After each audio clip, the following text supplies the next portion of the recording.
What's up, Tailgaters? My name is Tailgate Nate. Welcome back to my channel, and today I'm back with another schedule preview and record prediction video. And today we're going to be going through the 2020 TCU Horned Frogs. So TCU had an abysmal 2019. They've been fairly good since they joined the Big 12, but last year was their second worst season in the Big 12, and we'll look at their record here in a minute. They're losing some good talent on top of that, like wide receiver Jalen Reagor. He went to the NFL. Lots of other guys on offense and defense. But two things that they still do have is they still have their head coach, Gary Patterson, so TCU's defense still should be fairly decent this year. And they are returning their quarterback, Max Duggan, who I think has the potential to surprise a lot of people, especially if Max Duggan can find a guy as reliable as Jalen Reagor. TCU is going to be a team that you have to watch out for. TCU is a team that one of my friends has said he thinks is going to be or could be the Baylor of the Big 12 this year. So let's see if my friend's prediction holds true and TCU will be the Baylor of the Big 12, or if TCU is going to continue their losing ways in the Big 12. All right, here is the schedule for the TCU Horned Frogs. You look down there, their 2019 record was 5-7. Like I said, an absolute abysmal year. That is their second worst season since joining the Big 12. Their worst season, I guess, was 4-8. But they didn't make it through a bowl game. They didn't have a lot of really good wins and really didn't challenge any big name teams. You look up there, their home games are going to be in purple and their away games are going to be in white with the purple background. So without further ado, let's go ahead and take a look at the TCU Horned Frogs schedule. Their first game of the season is a road game against the University of California. So the Golden Bears is a team that I really like this year. They are returning a lot of great talent, such as their quarterback Chase Garbers, lots of weapons surrounding him. And then their defense is probably going to be one of the better defenses in the Pac-12, much like it was last year. I think it's going to be a much improved Cal team, but I also think it's going to be a much improved TCU team. Max Duggan, I think, is a quarterback that can surprise a lot of people, and I think this will be a quarterback battle type game. But ultimately, I think that Cal's defense is more equipped to stop Max Duggan than TCU's defense is equipped to stop Cal. TCU's got to replace a lot on defense. Now, I think it is going to be a defensive game. Both defenses are really good, and both offenses have some questions. But overall, I think Cal's just the more talented team overall, and I have the Golden Bears winning this one. But TCU should be able to get a win in the second week of the season against Prairie View A&M. It should be an absolutely easy win here against the Panthers. Then they get their bye week, and like I said, I don't know what it is with the Big 12's getting their early bye week. Oklahoma's got a bye week in the first 3 weeks. Texas got a bye week in the first 4 weeks. I think Oklahoma State has an early bye week as well. It's a terrible spot for a bye week because now you have to play your rival SMU and 9 straight conference games in a row. It's not going to be easy for TCU, and they're going to get worn down by the end of the season because they have a tough stretch in the middle of their season. But to me, this is their second toughest stretch in the season, starting in week 4. It's a road game against SMU. Now, I don't think SMU is going to be as good as they were last year. They are losing their wide receiver, Sam Prochet, but they are returning another great wide receiver, and they are also returning their quarterback in Shane Buechele, the transfer over from Texas. He is still coming back, and SMU's offense is still going to be fairly decent next year.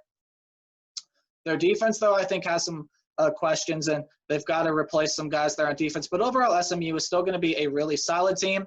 I feel like this game is going to be a good one to watch because while I think SMU is going to take a step back, I think TCU is going to take a step up from where they were last year. So it should be a pretty interesting game, but overall, I do have SMU winning this game. I just feel like SMU's offense has got more figured out, and I think SMU's offense is going to be able to overpower TCU's young defense, and the Mustangs are going to be able to get the win. Then a home game against the Oklahoma State Cowboys.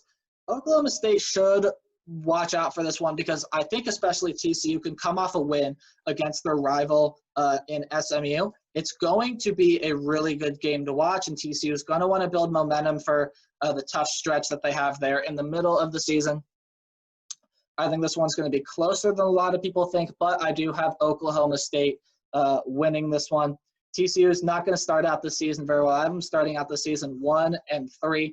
Oklahoma State is just a team that is returning so much. Chuba Hubbard got things figured out with Mike Gundy, and I believe he's going to be able to get back on the football field. And then Spencer Sanders, Tyron Wallace, L.D. Brown, along with guys on defense. They are returning an absolute ton and Oklahoma State's going to be good next year. I just see him being able to – I think TCU's going to give him a good game, but I don't think TCU has the strength to last 4 quarters with the Cowboys. That's a road game against the West Virginia Mountaineers, and this game should be an easy one for me. I'm not high on West Virginia this year. I don't think they're going to be all that great. TCU, I think this one is going to be a more defensive battle than a lot of people think, but TCU's offense, I think, is going to be able to score enough points and get this win. Then a home game against Kansas State. This one could be interesting because Kansas State is also returning their quarterback, and Skylar Thompson. In my opinion, he is very, very underrated. Now, I don't think he's going to be like a surprise Heisman contender or anything, but definitely I think Skylar Thompson can put up big numbers. It's a game that TCU should watch out for, but it is a home game for TCU, and I got to give him the win here. I think Gary Patterson's defense is going to have a lot figured out by this point, and they're going to be able to get the dub over the Wildcats. All right, now here is what I have dubbed the toughest stretch this year for TCU. It is the next 4 games, and it starts off with a road game against Baylor. This one is going to be interesting because TCU almost beat Baylor last year in their own house in triple overtime, but Baylor was able to outlast them, as I said, in triple overtime. It was 29-23. Baylor had a lot of close calls last year, and it's a Baylor team that is losing a lot. Head coach Matt Rule and a coordinator, they are gone to the Carolina Panthers. They're also losing Denzel Mims, lots of guys on defense. Baylor is one of the worst in the country in returning production on the defensive side. But they are getting back Charlie Brewer, and he is going to put up some big numbers. He's going to be one of the better quarterbacks in the Big 12. Overall, I think this game could go either way because while I think Baylor's the more talented team, I think TCU is especially the more talented team on defense. Just that Baylor's the most talented or the more talented team overall, but TCU's got a better defense, and they're playing well, and the game is on the road, so it's going to make it fairly interesting, but I could see this game going either way. Then a home game against the Oklahoma Sooners, and I don't think they're going to be able to win this one. I think Lincoln Riley, the quarterback whisperer, has gotten to Spencer Rattler by now, or whoever happens to start for Oklahoma. It's probably going to end up being Spencer Rattler. Tanner Mordecai might play a couple snaps, but I think Lincoln Riley's got Spencer Rattler doing what he wants him to do, and they found their CD Lamb for this year, and the defense has replaced their guys, and they're playing at – I think Oklahoma's playing at their best right here in the middle of the season. I see them being able to get a fairly easy win over the Horned Frogs. Then a home game against the Iowa State Cyclones. So this is an interesting game because I think TCU is going to be coming off a disappointing loss at home to Oklahoma. And Iowa State is a team that I'm really high on. I think Brock Purdy is going to be really good. I think Breece Hall is going to be really good. I think Iowa State's wide receivers have some questions, but their tight end's really good. Their defense should be pretty solid as well. Iowa State is going to give a lot of teams a good run for their money this year. And I believe that Iowa State is the more talented team than TCU, but as I just said, TCU is playing this game at home. So I think it's going to be a really interesting game, but I do have Iowa State pulling it away in a close one. I just think Iowa State's offense is going to overpower TCU's defense too much, and I think Iowa State is also playing in at 100% by this time, and I think their defense is going to be able to stop Max Duggan. So I have Iowa State pulling away with the win here. All right, then a road game against the Texas Longhorns. I have Texas being back this year. I think Texas is going to be back. They are losing Devin Duvernay, but they are getting Tariq Black, the transfer over from Michigan, along with Sam Ehlinger, of course, back there at quarterback, a Heisman contender. Guys on defense are coming back as well. Texas is going to be a pretty solid team next year, and it is a road game for TCU. I just don't think they're going to be able to win this one. Maybe they can keep with them for a quarter, but I see Texas being able to pull away late in this one. Then a home game against Texas Tech. Now, Texas Tech, I think, is going to surprise a lot of people if Alan Bowman can stay healthy. I've talked about it a little bit, but Alan Bowman has been battling injuries all throughout his career and just hasn't been able to stay healthy. I think he's only played 11 career games. Has some good numbers throughout those 11 career games, though, but overall, just it's a big question of whether or not he can stay healthy, and it is a home game for TCU. I just feel like that TCU is going to be able to get the job done here against the Red Raiders. So that TCU's final game of the season, that again should be an easy one. It's a road game against Kansas. Now, Kansas, I think, is a team that we got to give a couple more years. Les Miles, I believe, is going to be able to get things sorted out pretty soon. I'd say maybe in a couple of years. But until then, Kansas is not that great. They have a lot of questions at the quarterback spot. Defense is losing a lot. Kansas is one of the worst teams in returning production this year. So I believe that TCU is going to be able to get the win here over the Kansas Jayhawks. All right, so now with everything being said and considered for the TCU Horned Frogs, I have them going 6-6, which is just a step up from where they did last year. But I don't think they're going to have everything figured out from a disappointing season last year. They're just losing a lot of talent. Again, that includes Jalen Reagor, lots of guys on defense they're going to have to replace. And they have a tough schedule, and their bye week is not in a preferable place. But their non-conference is, in my opinion, it's not one of the more difficult ones, but it's one of the more interesting ones, especially for the talent this TCU team has, because you have to go on the road and play Cal and on the road and play SMU. Prairie View A&M should be an easy win, but on the road play Cal, on the road play SMU. Those two games are not going to be easy for TCU.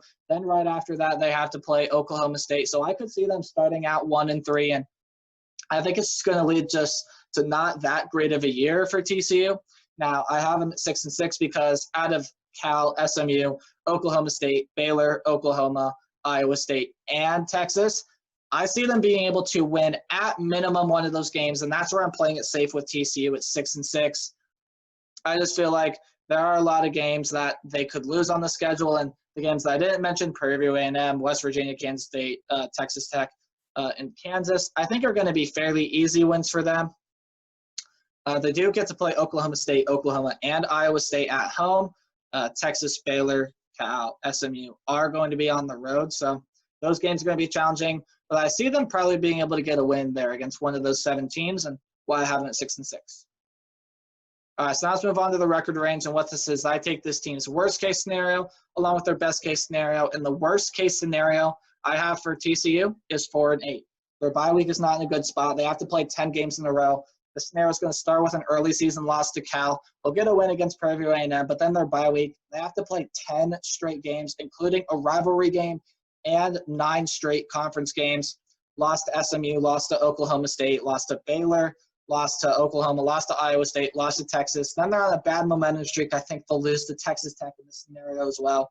So the only 4 wins I see them getting here, 4 guaranteed wins in my opinion, are Prairie View A&M, West Virginia, Kansas State, and on the road at Kansas. I just think that they're going to be able to win those 4 games just because of TCU's defense.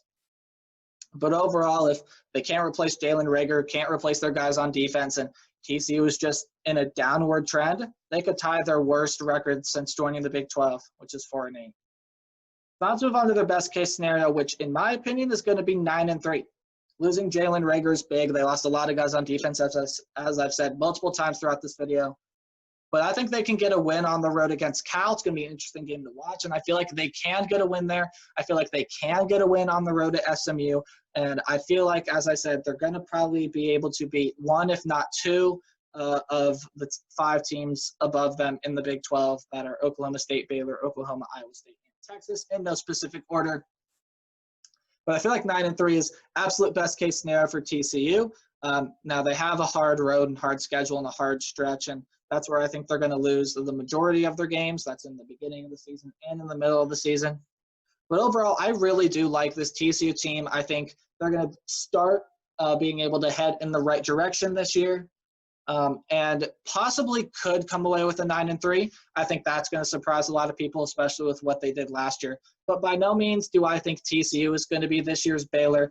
I've wanted to believe it, but I just can't see it happen. There's just a lot of teams in the Big 12 that are really, really good this year and way better than TCU. So that's why their best case scenario is at 9-3. But my current prediction for the 2020 TCU Horned Frogs is 6-6. All right, that's going to do it for my schedule preview and record prediction for the 2020 TCU Horned Frogs. And if you guys enjoyed, please leave a like. Also consider subscribing if you are brand new to the channel or just enjoy my content. And if you haven't done so already, please do leave a comment down below. I'd love to hear your thoughts on the TCU Horned Frogs. And as always, until next time, remember, play hard, but tailgate hard. I'll see you all in the next video. Goodbye.